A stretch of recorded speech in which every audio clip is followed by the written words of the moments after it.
A reading from the Gospel according to John, chapter 1, verses 35 to 42.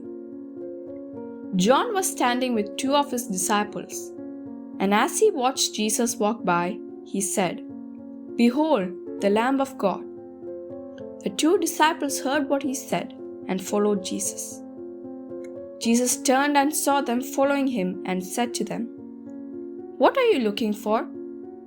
They said to him, "Rabbi," which translated means teacher, "where are you staying?" He said to them, "Come and you will see." So they went and saw where he was staying, and they stayed with him that day.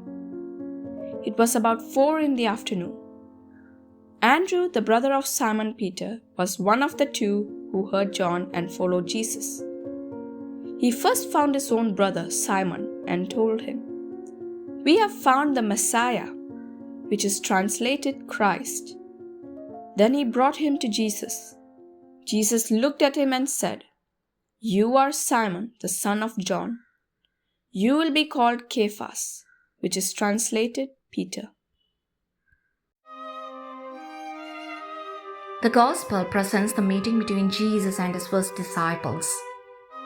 The scene unfolds along the river Jordan the day after Jesus' baptism.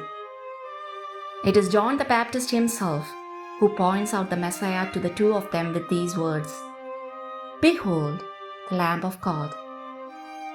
And those two, trusting the Baptist's testimony, follow Jesus. He realizes this and asks, "What do you seek?"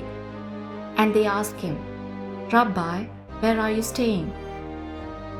Jesus does not respond, "I live in Capernaum or in Nazareth," but says, "Come and see." Not a calling card, but an invitation to an encounter.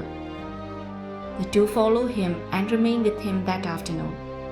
And many years later, those two even remembered the time.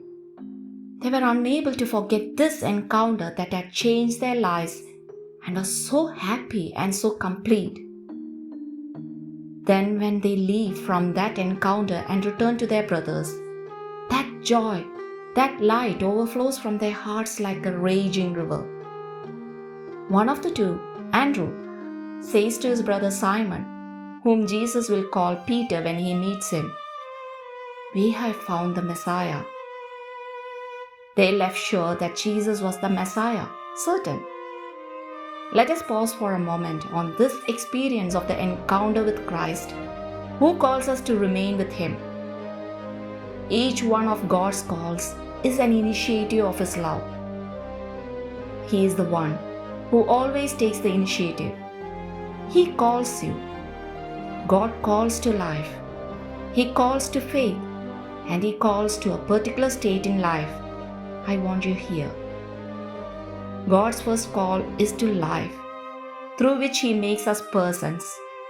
It is an individual call because God does not make things in series.